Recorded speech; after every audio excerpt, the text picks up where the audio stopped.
ये अपनी इन्फॉर्मेशन के मुताबिक दिल्ली में फैसल इलाही मस्जिद के बाहर जो कार्रवाई हुई है और जो ये बताया जा रहा है कि उस सिलसिले में कोर्ट का ऑर्डर है, तो बेहतर तरीका यही था कि पहले जो भी कंसर्न्ड पार्टीज़ हैं उनको एडमिनिस्ट्रेशन को बैठा करके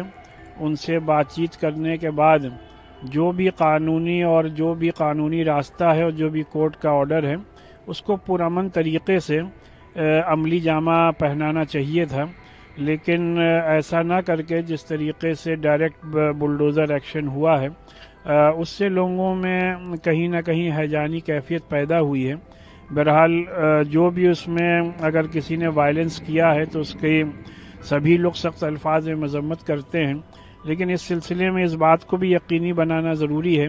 कि किसी भी बेगुनाह के ख़िलाफ़ कोई कार्रवाई ना की जाए और वहाँ पर जो जितनी भी कंसर्न्ड पार्टीज़ हैं उनको बैठा करके इस मसले को पुरअमन तरीक़े से हल कर लिया जाए। और मेरी सबसे यही अपील है कि हर तरीक़े से अमन अमान कायम रखें और कानून को हरगिज़ कोई भी हाथ में न ले। देखिए, ये इत्तिफाक है या साजिश है कि जब जब रोड चौड़ीकरण का मामला आता है या जाम की कोई सूरत हाल सामने आती है तो ख़बरें यही क्यों नज़र आती हैं या सुनाई देती हैं कि मस्जिदों के ताल्लुक़ से या मज़ार के ताल्लुक़ से या कब्रिस्तान के करीब ही चौड़ीकरण का काम किया गया है। ये पहला मौका नहीं है, इससे पहले भी ये ख़बरें सुनने को मिली हैं कि दिल्ली के ही अंदर एक मस्जिद के ताल्लुक़ से ये बात आई कि वहाँ भी जाम की स्थिति को बेहतर बनाने के लिए मस्जिद के बाहर के हिस्से को मुनहदिम कर दिया गया। तो अब चाहे वो हाई कोर्ट है, जाहिर सी बात है हाई कोर्ट का और कोर्ट के किसी भी आदेश का तमाम लोग सम्मान करते हैं, लेकिन क्या कोर्ट के ऑर्डर में सिर्फ यही बात होती है कि जहां पर मस्जिदें हों, जहां पर मज़ारें हों या जहां पर कब्रिस्तान हो उन्हीं जगहों पर इन्हिदामी कार्रवाइयाँ की जाएं और बाकी पूरी दिल्ली में बहुत सी जगह जाम लगता है। हमारे और दूसरे अजला में, दूसरे ज़िलों में बहुत सी खबरें आती हैं जाम की सूरत हाल को लेकर। लिहाजा अगर तमाम जगह पर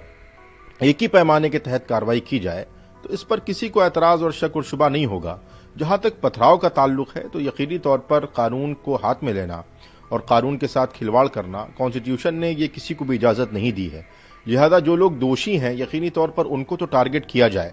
लेकिन निर्दोषों को इस पूरे मंजर आम पर खाका बना के अगर उन पर कोई कार्रवाई की जाती है तो यकीनी तौर पर यह नाइंसाफ़ी होगी और मुझे लगता है कि इससे हम सबको बचने की ज़रूरत है। देखिए, बड़े अफसोस की बात है, मस्जिदों को पूरी तरीके से टारगेट पर लिया जा रहा है, मस्जिदों को निशाने पर लिया जा रहा है। रोड चौड़ीकरण और सफाई के नाम के ऊपर मंदिर, मस्जिद, गुरुद्वारा, इमामबाड़ा, सैनिका, चर्च, इसको जो है पूरी तरीके से छोड़ देना चाहिए क्योंकि ये आस्था के केंद्र है। जहाँ तक के रोड्स की बात है कि रोड्स के ऊपर ट्रैफिक जाम हो रहा है,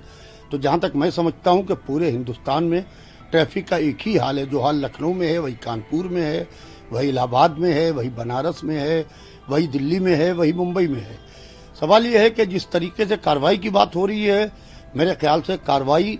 उन लोगों पर होना चाहिए है जिन लोगों ने बाकायदा हस्तक्षेप किया और पूरी तरीके से पत्थरबाजी की है। बेखता और निहत्ते मुसलमान जो पूरी तरीके से किसी उसमें मुलविस नहीं है, अगर उनको पर कार्रवाई की गई तो ये एक इंसाफ न्याय नहीं होगा।